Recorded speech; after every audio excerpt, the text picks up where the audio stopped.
자, 우리 옆에 있는 분들에게 축복하는 시간 같습니다. 예, 사랑하고 축복합니다. 예수님과 동행합시다. 지난 주일 여러분이 수고를 많이 해주셔서 한 105명 정도가 이와 같이 우리 교회에 발걸음을 옮기셨습니다. 물론 그들이 다 우리 교회에 다 등록해서 다니면 얼마나 좋겠습니까? 하지만 그 중에서도 예수를 믿기로 작정된 자들이 우리와 함께 신앙생활을 하면서 믿음의 길을 걸어가게 될 줄로 믿습니다. 태신자를 작정하신 분들께 감사를 드리고 또 직접 모시고 나온 이러한 모든 분들에게 감사를 드립니다. 그리고 또 작정하지 아니하셨더라도 새생명잔치를 위하여 아낌없이 기도해 주신 모든 분들께 감사를 드립니다. 또 이 시간 다음 주일에도 우리가 아직 모시고 나오지 못한 분들을 다시 한번 초청하는 이러한 시간을 갖게 됩니다. 이를 위해서 여러분이 기도해 주시고 또 작정하셨다고 하는 분이 안 오신다고 하더라도 낙심하지 말고 절망하지도 말고 다음 기회에 하나님께서 불러주시면 좋겠다 하는 마음을 가지고 또 다음 주일날 태신자들을 초청하는 이러한 시간이 되시기를 바랍니다. 그리고 다시 한번 수고한 모든 분들께 감사를 드립니다. 자, 오늘이 본문의 말씀을 들어가서 이 말씀을 함께 나누면서 이 시간 같이 한번 은혜를 나누고자 합니다. 자, 스데반 집사가 설교를 한 내용을 우리가 지금 나누고 있습니다. 오늘 이 말씀 보면 아브라함에게 주신 언약에 대하여서 스데반 집사가 지금 설교를 하고 있는 것이지요. 아브라함에게 하나님께서 어떠한 언약을 주셨는가 하는 것을 스데반 집사가 잘 이야기를 하고 있습니다. 아브라함은 하나님의 약속의 말씀을 따라서 하란을 떠났지만은 가야 할 바를 알지 못하고 향방 없이 그곳을 어딘지 알지 못하지만 하나님만 믿고 떠났다라고 하는 것이 히브리서에서 우리에게 말씀해 주고 있는 이러한 내용입니다. 분명히 하나님께서 약속의 땅을 가라고 말씀하셨어요. 근데 그 약속의 땅이 어디냐라고 하는 것은 내가 지시할 곳으로 가라. 그저 하나님만 의지하고 하나님만 믿고 그냥 따라가는 거예요. 하나님께서 이와 같이 원하시는 그곳을 향해 나아가는 거예요. 내가 어느 곳으로 가야 되겠다는 이러한 것이 하나님이 인도하심의 발걸음을 따라서 이와 같이 가게 된 것이지요. 그런데 바로 이러한 아브라함에게 하나님께서 약속의 말씀을 주셨어요. 아직 아브라함은 자식이 없어요.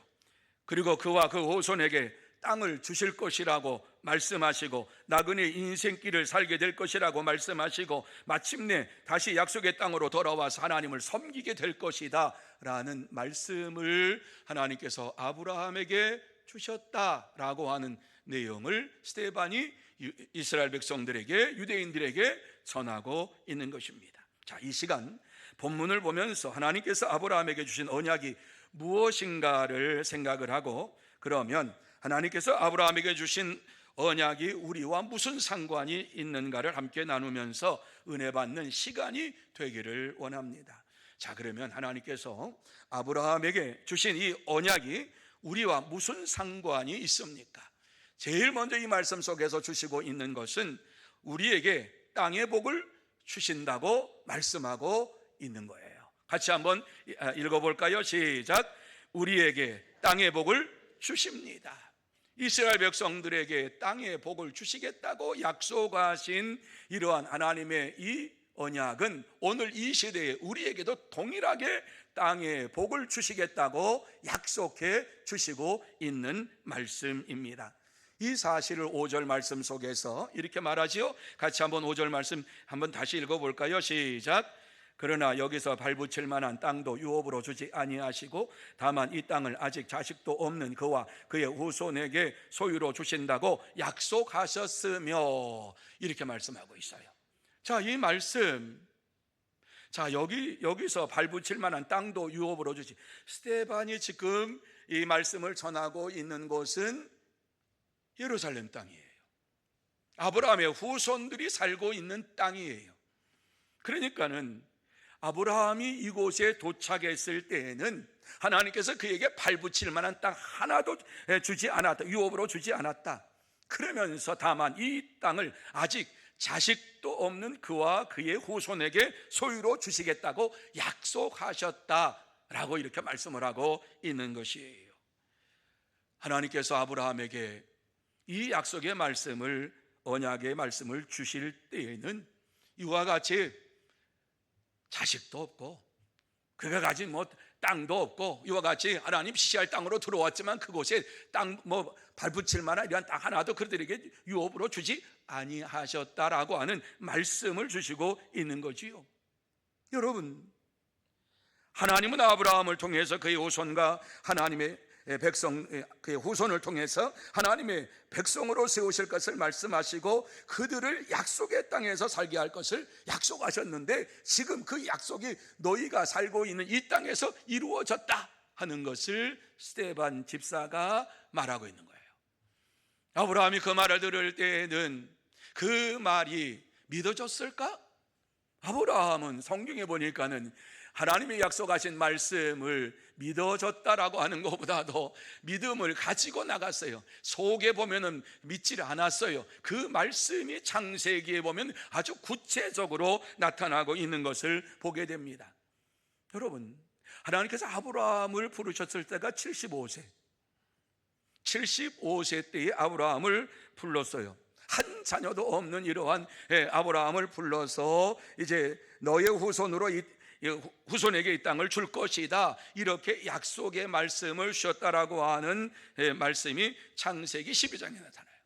그런데 창세기 15장에 보면은 하나님께서 아브라함에게 나타나서 자식을 주겠다고 말씀을 하십니다. 그때에 아브라함이 뭐라고 대답을 하느냐? 2절 말씀에 보면 나는 자식이 없사오니 나의 상속자는 이 다메섹 사람 에벤에셀이니이다 이렇게 하나님 앞에 말합니다. 내가 너에게 자식을 주겠다는 거야. 하나님, 지금까지 안 주셨는데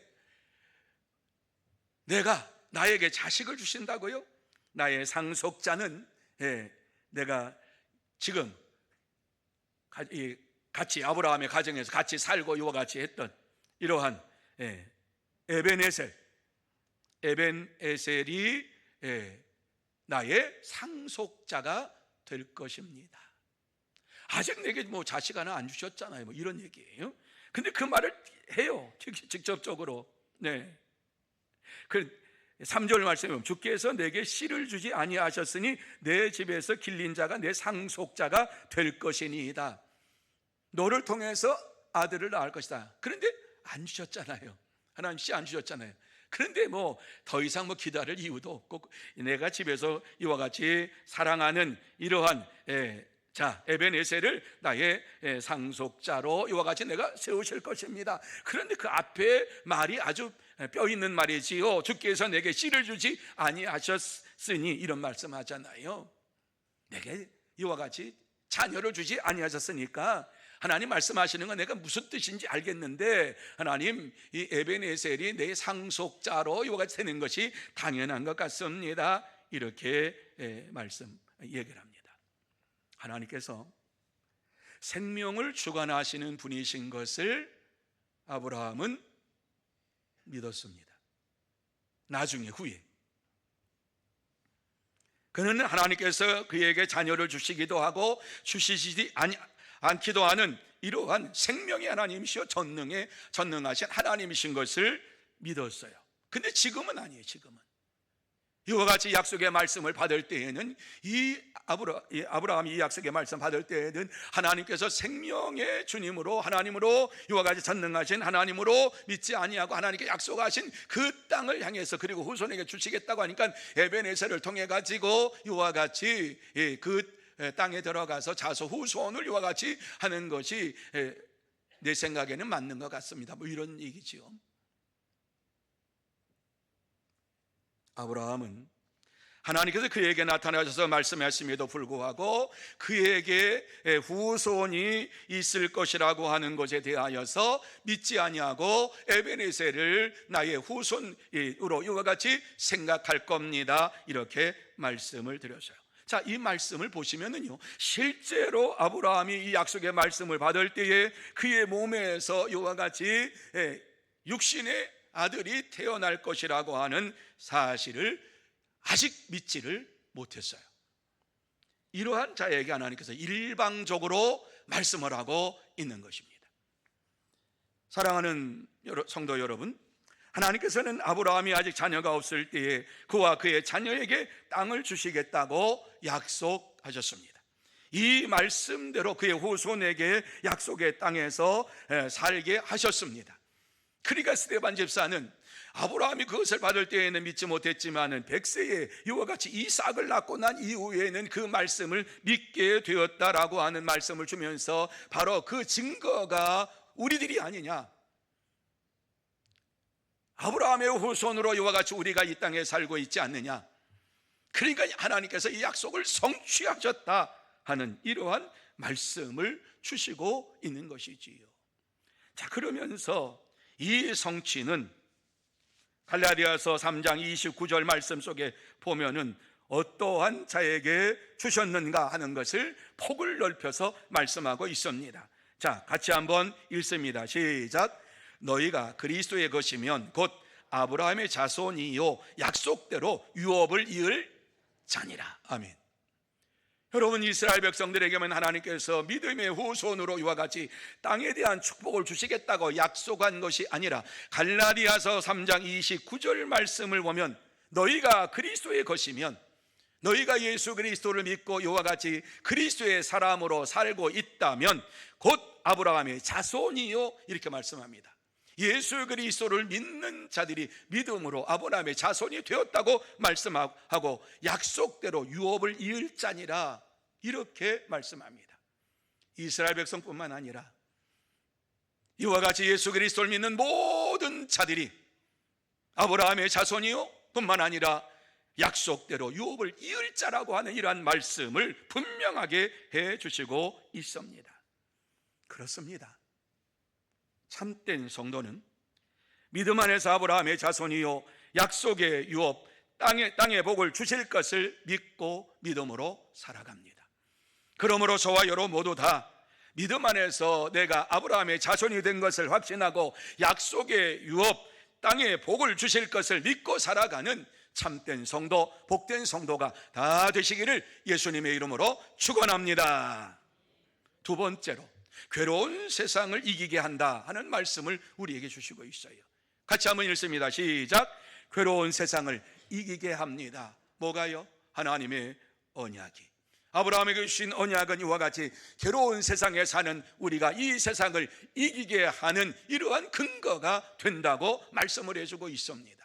그래서 아브라함에게 하나님께서 이 언약의 말씀을 주실 때에 6절 말씀에 보면은 무엇이라고 말씀을 하느냐, 이 언약을 주시면서 이 언약 속에 우리가 이 땅에서 당할 괴로움과 이러한 모든 것이 다 이곳에 포함되어 있다라고 말씀을 하고 있어요. 자, 6절 말씀 다시 한번 우리가 이 말씀을 보시면서 도대체 이 말씀의 내용이 무엇인가를 생각하시면서 같이 읽습니다. 시작.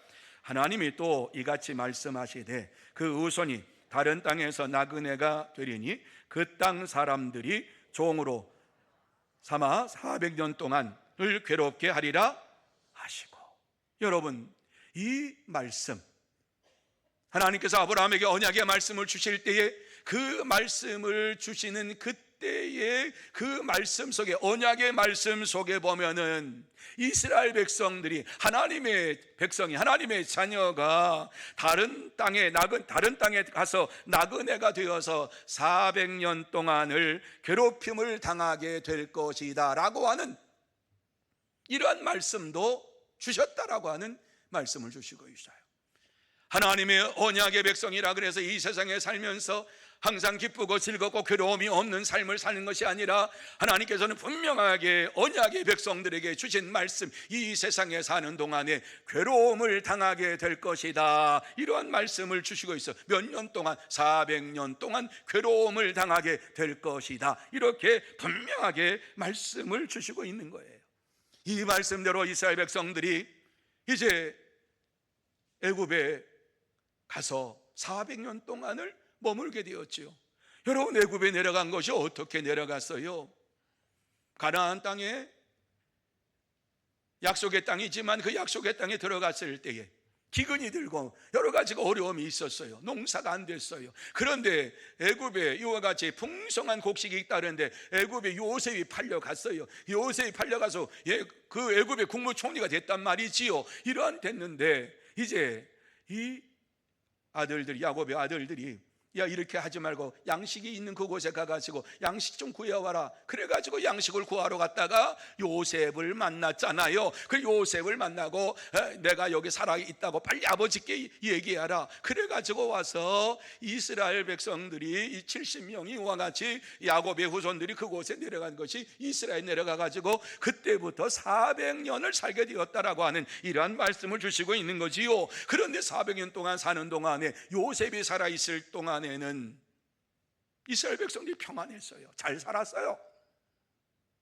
요셉이 죽고 난 이후에 어려움이 닥쳤어요. 요셉을 알지 못하는 왕이 이와 같이 되다 보니까는 이스라엘 백성들이 너무 많아진 거예요. 야, 이들이 잘못하면 큰일 나겠구나, 이래가지고 이스라엘 백성들을 핍박하기 시작한 거예요. 노동력으로 사용한 거예요. 이들이 잘못하면은 이 애굽을 삼켜버리겠구나. 그래서 성을 짓는데 노동력으로 사용해가지고 이 성을 짓는 이러한 일에 그들을 보냈지요. 400년 동안에 괴로움을 당했어요. 그래서 그들은 그곳에서 어떻게 하면 하나님 앞에 영광을 돌릴 수 있어요? 하나님께서 우리를 다시 이러한 하나님의 약속의 땅으로 돌려보내시면 내가 그곳에서 하나님을 잘 섬기겠습니다, 이렇게 하나님 앞에 날마다 부르짖어서 부르짖는 이 소리를 들으시고 하나님께서는 모세를 애굽에 보내셔서 그곳에서 나오게 하셨지요. 7절 말씀에 보면 그 후에 그들이 나와서 이곳에서 나를 섬기리라 하는 이러한 말씀대로 이스라엘 백성들이 400년의 괴로운 이러한 고난의 시간을 끝내고 다시 가나안 땅으로 돌아와서 하나님을 섬기는 이러한 일이 있게 되었던 것입니다. 그렇습니다. 우리는 세상에서 괴로움을 당하지만 마침내 그 괴로움이 끝나고 하나님께 나아가는, 또 하나님의 역사하심을 체험하는 이러한 믿음의 길을 걸어갈 것을 우리에게 말씀해 주고 있어요. 여러분, 이스라엘 백성은 하나님 말씀대로 애굽에서 400년의 종살이로 인하여서 괴로움을 당했지만은 말씀대로 풀려났습니다. 그들은 광야 생활을 통해서 하나님께서 하나님의 백성들은 어떻게 살아야 하느냐 하는 것을 잘 보여주시고 훈련을 받게 하셨습니다. 하나님은 그들을 즉시 가나안 땅으로, 약속의 땅으로 인도하신 것이 아니라 광야 생활 40년을 이와 같이 그곳에서 살게 하시면서 하나님의 자녀로서 어떻게 살아야 할 것인가를 훈련을 시켰습니다. 그 훈련이 무엇입니까? 순종입니다. 순종. 하나님의 말씀이 가는 것까지 가고 하나님의 말씀이 멈추는 곳에 멈추는 것, 다시 말씀드려서 구름 기둥과 불 기둥을 이와 같이 따라가는, 하나님의 임재하심을 체험하며 따라가는, 그 하나님께서 가시는 곳까지 가고 하나님이 멈추는 곳에 멈추는 이러한 순종의 삶을 살게 하신 것이에요. 이것이 바로 하나님 백성이 이 땅에서 사는 방법이다 말씀을 해주고 있는 거예요. 여러분, 이스라엘 백성들이 아무리 가고자 해도, 멀리 가고자 해도 구름 기둥이 멈춰 서면 그곳에 서 있을 수밖에 없었어요. 그 기둥이 또 움직여야 다시 또 움직이는 거예요. 광야 생활을 통해서 내가 하고 싶은 것, 내가 원하는 것, 나는 이 세상에서 이렇게 살고 싶다, 자기의 꿈과 비전과 이런 것이 이루는 것이, 그것이 하나님의 뜻이 아니라 하나님의 말씀대로 순종하며 사는 것이 바로 참된 성도의 삶이요, 참된 하나님의 백성의 삶이라고 하는 것을 분명하게 말씀해 주셨어요. 이스라엘 백성이 40년을 광야 생활하는 가운데에 그 주위의 모든 나라들은 자기 마음대로 40년 살았고, 애굽도 40년 살았고, 뿐만 아니라 가나안 땅에 있는 사람도 자기 마음대로 40년을 살았어요. 이스라엘 백성들만이 광야 생활을 통해서 하나님의 말씀에 순종하는 이러한 훈련을 받게 된 것이지요. 하나님께서 이러한 훈련을 시키실 때에 아무것도 없이 훈련을 시키신 것이 아니라 출애굽기 20장에 보면은 십계명을 주셨어요. 십계명. 그들에게 어떻게 살아야 되느냐, 10가지의 계명을 지키면서 살아라. 이것이 이스라엘 백성, 하나님의 자녀로서, 하나님의 백성으로서 온전히 사는 방법이다라고 하는 이 10가지를 말씀해 주셨어요. 뿐만 아니라 20절 이하의 내용을 보면은 율례와 규례를 갖다가 거기에 기록해 놓았는데, 어떻게 이와 같이 이 세상에서 살아야 되느냐 하는 이러한 것에 대해 세세하게 잘 말씀을 해주고 있는 것을 보게 됩니다. 하나님의 백성답게 살기 위하여 하나님 앞에 어떻게 제사드리고 예배드리고 어떻게 예배를 드려야 되느냐, 세상에서 사는 동안에 억울한 일을 당했을 때 어떻게 하느냐, 누가 이와 같이 사람들을 때려 억울한 일을 당했을 때 그 억울한 일을 당한 사람에게 어떻게 갚아야 되느냐 하는 것까지도 세세하게, 다른 사람의 물건을 훔쳤느냐, 훔친 것에 대해서 4배를 갚아라, 이렇게 얘기하면서 얘기를 하지요. 어떻게 하나님 백성으로서 이 세상에서 살아야 할 것인가 하는 것을 잘 말씀해 주었어요. 십계명은요 하나님의 백성으로서 최소한으로 지켜야 할 이러한 말씀이 십계명이에요. 십계명이 다가 아니라 이 십계명이 하나님의 백성으로 살아야 할 아주 기본 중에 기본이에요. 그러면 하나님의 백성으로 이와 같이 사는 저와 여러분이 이 십계명을 무시하고 그러면 사느냐? 아니에요. 십계명의 중심이 뭐냐? 그러면서 위로는 하나님을 사랑하고 아래로는 이웃을 사랑하라. 하나님 사랑, 이웃 사랑을 이 세상에서 실천하며 살아가라고 말씀을 해 주셨어요. 그러니까 예수님께서도 분명하게 십계명은 구약의 성도들에게만 주신 것이 아니라 약속의 유언으로 받은 예수를 믿는 저와 여러분에게도 동일하게 주신 말씀인데, 위로는 하나님을 섬기고 아래로는 이웃을 섬기면서 이 세상에서 살아야 할 아주 기본적인 것이라고 하는 말씀을 우리에게 주셨어요. 얼마나 감사한지 몰라요. 이러한 것을 주시면서 우리가 이 땅에서 나그네 인생길을 걸어가는 것을 잊지 말아라.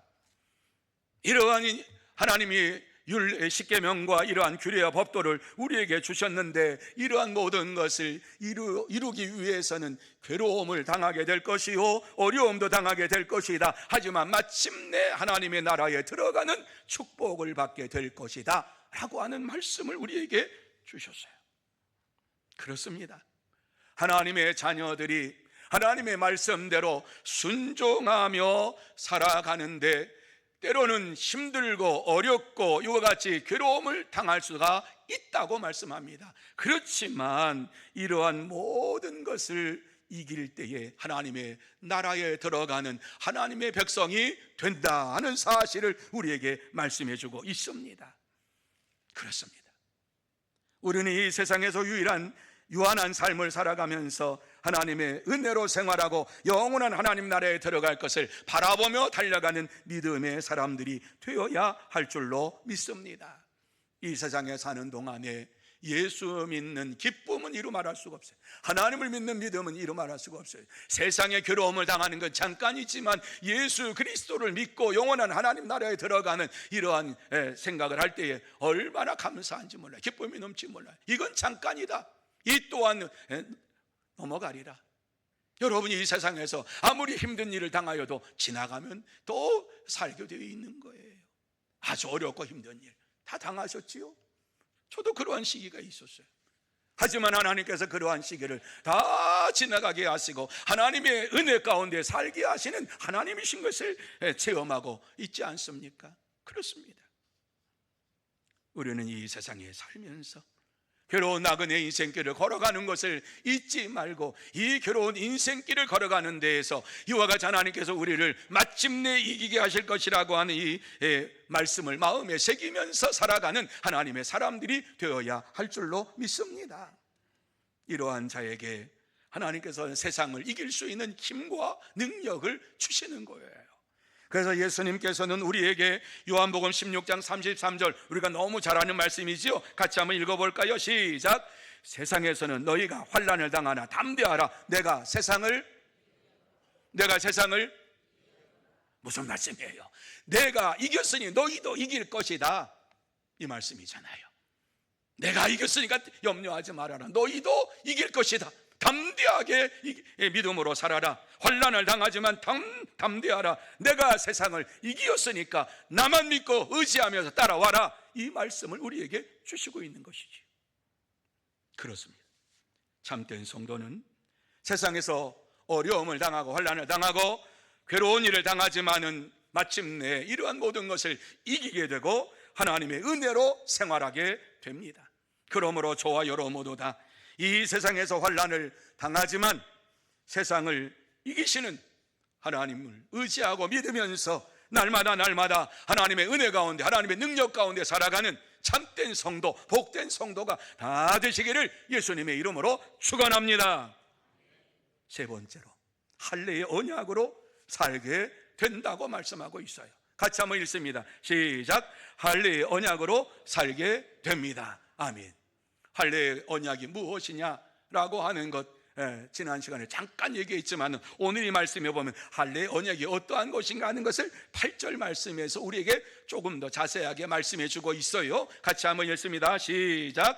할례의 언약을 아브라함에게 주셨더니 그가 이삭을 낳아 여드렛 만에 할례를 행하고 이삭이 야곱이 우리 12조상을 낳으니라. 아멘. 이 말씀 보세요. 할례의 언약이 무엇이냐? 이 할례의 언약은 아브라함에게 주신 것인데 이 아브라함에게 주신 이 할례는 어떠한 의미가 있느냐라고 하는 것은 창세기 17장 10절 말씀에 보면 이렇게 말씀하고 있어요. 자, 같이 한번 읽습니다. 시작. 너희 중 남자는 다 할례를 받으라. 이것이 나와 너희와 너희 후손 사이에 지킬 내 언약이니라. 하나님께서 제정하신 언약. 그런데 하나님께서 제정하신 언약은 나와 너희와 너희 후손 사이에 이렇게 말씀하고 있는 것을 보게 돼요.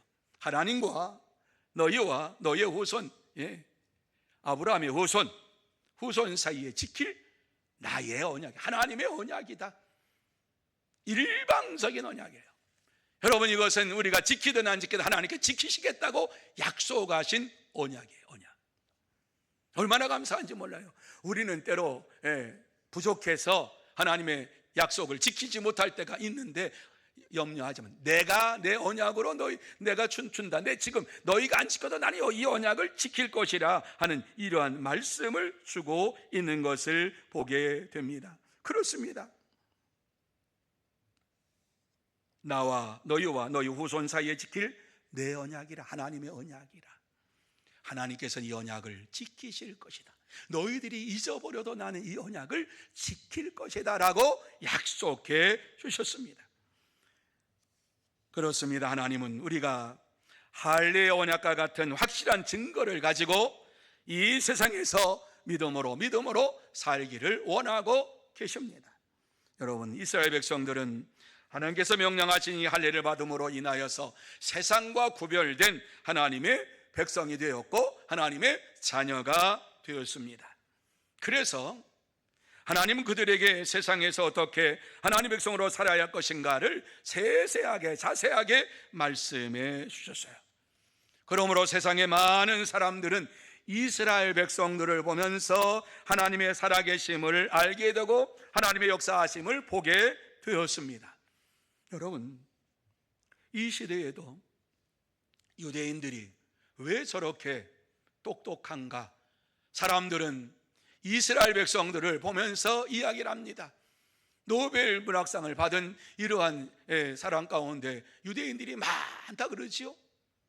뿐만 아니라 왜 이스라엘이 저렇게 작은 이러한 나라임에도 불구하고 그 작은 나라에서 주위에 있는 이러한 많은 나라들에게 잡혀먹지 아니하고 이와 같이 그곳에서 살고 있는가? 이러한 일이 도대체 어떻게 이루어진 것인가 하는 것을 보게 되는데, 하나님께서는 언약을 지키시는 하나님이신 것을 말씀을 해주고 있는 것입니다.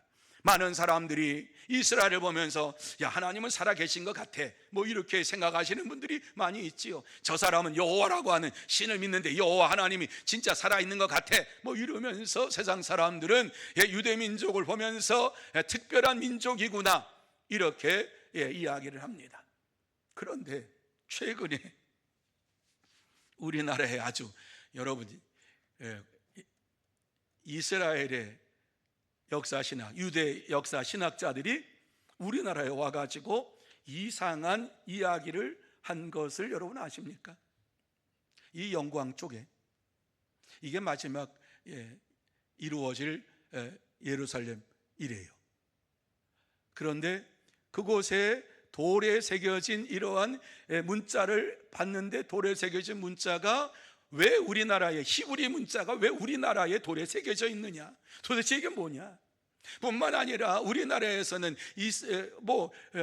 이렇게 대대적으로 있을 만한 것이 아닌데 히브리적인 그러한 의식에 담겨진 그러한 글이 쓰여진 이러한 동판도 발견이 되고 돌도 발견돼도 이게 뭐냐, 이게 왜 한국에서 한국에서 발견되리라고 누가 가져오지 아니하는데 도대체 이런 것들이 왜 한국에서 발견되느냐. 뿐만 아니라 석상에 보면은요, 그리스, 그러니까 히브리 그 복장이 있는데 목이 없고 이와 같이 그러한 복장을 하고 있는 돌비들이 있는데 왜 이러한 것들이 한국에서 나타나고 있느냐. 그래서 한국의 역사 신학자 가운데 크리스찬 기독교 신학자들은 아마 도마가 여기 왔지 않았겠느냐, 여기까지 왔지 않았겠느냐. 그런데 이 요사에 있는 이스라엘의 유대 신학자들이 와가지고 도대체 이게 뭐냐, 왜 한국에서 이러한 것이 발견되느냐. 그런데 영광 지역에서 이와 같은 것들이 발견되는 것을 보면서 도대체 이게 어떻게 이루어진 것이냐, 이스라엘 예루살렘과 이곳은 아주 먼 곳인데 도대체 이게 뭐냐 이러면서 퀘션 마크를 붙이고 있다고 하지요. 여러분, 세계에서 유대인 말고 가장 똑똑한 민족이 한국 민족인 거 아시죠? 모르세요? IQ가 제일 높대요. 유대인들 말고 한국 사람이 세계적으로 IQ가 제일 이 평균 IQ가 제일 높대요. 도대체 어떻게 이렇게 높을 수 있느냐.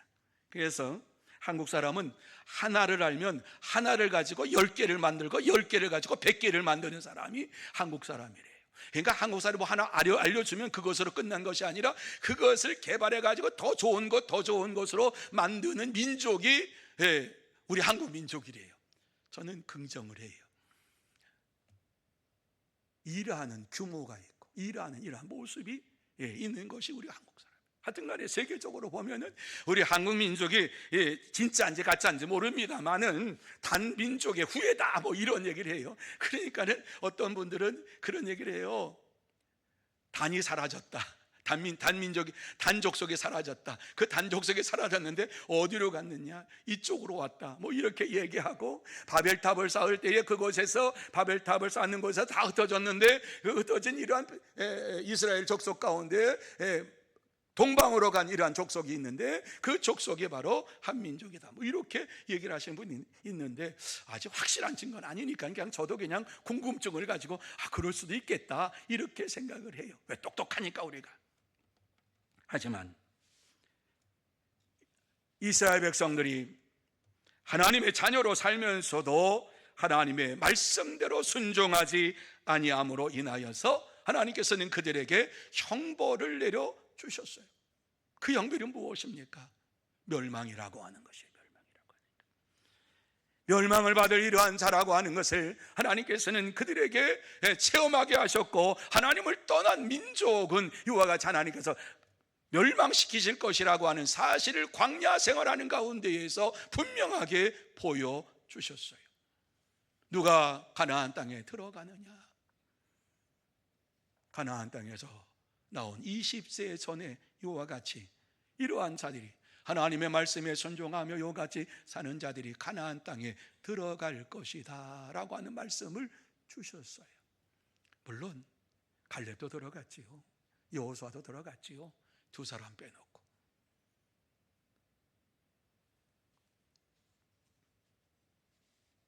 죄 가운데에서 청벌을 받아서 다 죽게 되었다. 여러분, 이러한 죽음에 처한, 멸망에 처한 자들을 구원하시기 위하여서 하나님께서 그의 독생자 예수 그리스도를 우리에게 보내주셨다라고 하는 이러한 말씀을 스데반 집사가 지금 유대인들에게 전하고 있는 것이에요. 이러한 말씀을 전하기 전에 아브라함의 약속이 무엇인가, 언약이 무엇인가를 우리에게 말씀해주고 있는 것이에요. 그런데 이와 같이 아브라함에게 주신 이 언약은 이스라엘 백성들뿐만 아니라 예수를 믿는 저와 여러분에게까지도 이와 같이 하나님께서 이 언약의 축복을, 약속의 축복을 주셨다. 독생자 예수를 믿는 자들에게 이 모든 것을 주셨다라고 하는 사실을 말씀해주고 있습니다. 하지만은 당시에 스데반 집사가 이와 같이 이 예수가 그리스도이심을 증거할 때 이스라엘 백성들이 예수님을 구주로 영접하지 않았습니다. 하지만 하나님께서는 이러한 자들까지도 저들이 죄를 회개하고 이와 같이 예수 그리스도를 믿고 돌아오기를 원하시면서 스데반 집사에게 이 말씀을 선포하게 하신 것입니다. 그래서 언약의 할례의 언약을 통해서 아브라함을 택하셨던 것처럼 이와 같이 할례의 언약의 이 약속은 이 아브라함의 후손, 이 육적인 아브라함의 후손뿐만 아니라 영적으로 예수 그리스도를 믿고 믿음의 후손이 된 우리에게까지도 이 모든 것을 주셨다라고 하는 말씀을 주시고 있는 것이에요. 그래서 우리가 이 세상에서 죄를 범한다 할지라도 회개하고 예수 그리스도를 믿고 돌아오기를 원하시는 하나님이신 것을 말씀하고 있습니다. 그래요. 그래서 예수님께서는 이 세상에 오셔서 세례를 베푸셨던 것을 보게 되고 세례를 받으라고 말씀을 했어요. 할례의 언약처럼 예수 그리스도를 믿는 자들은 예수 그리스도를 믿고 이와 같이 물로 세례를 받고 거듭난 이러한 인생의 삶을 살아가야 할 것을 말씀해 주고 있습니다. 로마서에 보면 세례의 의미를 뭐라고 말씀합니까? 예수님과 함께 죽고 예수님과 함께 다시 살아나는 것이 세례다 말씀하셔요. 여러분, 그러니까 세례를 받았다고 하는 것은 아브라함이 할례의 언약을 받은 것처럼 오늘 이 시대에 세례를 받았다고 하면 이 세례를 통해서 우리가 어떠한 자인가 하는 사실을 분명히 알고 살아야 할 것을 말씀하고 있습니다. 세례를 받은 자는 다 구원함을 받은 자라고 하는 말씀을 우리에게 주시고 있어요. 하나님의 자녀라고 하는 증거를 우리에게 주신 것이라 하는 확실한 믿음을 가지고 살아가야 될 줄로 믿습니다. 사랑하는 성도 여러분, 우리는 하나님의 백성으로서 할례 언약 같은 세례를 받은 자들입니다. 그러므로 저와 여러 모두가 세례를 받음으로 인하여서 하나님의 자녀가 되었다고 한 확신을 가지고 이 세상에서 믿음으로 살아가야 될 줄로 믿습니다. 참된 성도는 세상에서 나그네 길을 걸어가지만은 예수 그리스도를 믿고 세례를 받고 구원의 확증을 가지고 살아갑니다. 그러므로 저와 여러 모두 다 이 세상에서 나그네 인생길을 걸어가지만 예수 그리스도로 세례를 받고 구원의 확증을 가지고 살아가는 하나님의 사람인 것을 마음속에 새기면서 날마다 믿음으로 살아가는 참된 성도, 복된 성도가 다 되시기를 예수님의 이름으로 축원합니다. 이제 말씀을 마무리합니다. 이 시간 하나님께서 우리에게 하시고 싶은 말씀이 무엇입니까? 하나님의 언약을 믿고 구원의 확신을 가지고 믿음으로 살라, 이 말씀입니다. 한번 따라해 보시겠습니다. 하나님의 언약을 믿고 구원의 확신을 가지고 믿음으로 삽시다. 이거예요. 이 시간 우리에게 스데반 집사가, 아니 본문 말씀에서 우리에게 하시고 싶은 말씀이 무엇이? 하나님의 언약을 믿고 구원의 확신을 가지고 믿음으로 살라고 우리에게 말씀해 주고 있습니다. 남은 주간도 이제 이러한 믿음을 가지고 나아갑시다. 아브라함이 이와 같이 하나님의 언약의 말씀을 받을 때에는 자녀도 없었고 유업을 할 땅도 없었고 아무것도 없었어요. 그저 말씀만 있었어요. 말씀만 믿고 의지하며 나갔더니 하나님께서는 그의 후손들을 가나안 땅에 살게 하셨어요. 얼마나 감사한지 몰라요. 약속하신 말씀대로 아브라함에게 아들 이삭을 주셨고 이스라엘 민족을 이루게 하셨고 그들을 그의 백성으로 삼아 주셨습니다. 그렇습니다. 하나님은 아브라함을 통해서 우리까지도 믿음의 후손으로 삼아주시고 언약의 백성으로 뿐만 아니라 세례를 주고 이와 같이 세례받은 구원받은 자인 확신을 가지고 살아가라고 말씀하고 있습니다. 다시 한번 이 말씀을 통해서 내가 아브라함의 후손인 것을 이와 같이 확실하게 마음을 새기면서 살아가는 저와 여러분이 되어야 할 줄로 믿습니다. 이 사실을 갈라디아서 3장 29절에 이렇게 말씀합니다. 다시 한번 읽습니다. 시작. 너희가 그리스도의 것이면 곧 아브라함의 자손이요 약속대로 유업을 이을 자니라. 믿으시면 아멘. 그렇습니다. 우리는 하나님의 자녀요 아브라함의 언약의 약속을 유업으로 받은 자요 세례를 받고 구원함을 받은 자인 것을 확신하면서 믿음의 후손으로서 이 땅에 살고 하나님을 나타내고 하나님을 자랑하는 참된 성도 여러분들이 다 되시기를 예수님의 이름으로 축원합니다. 기도하시겠습니다. 하나님 아버지,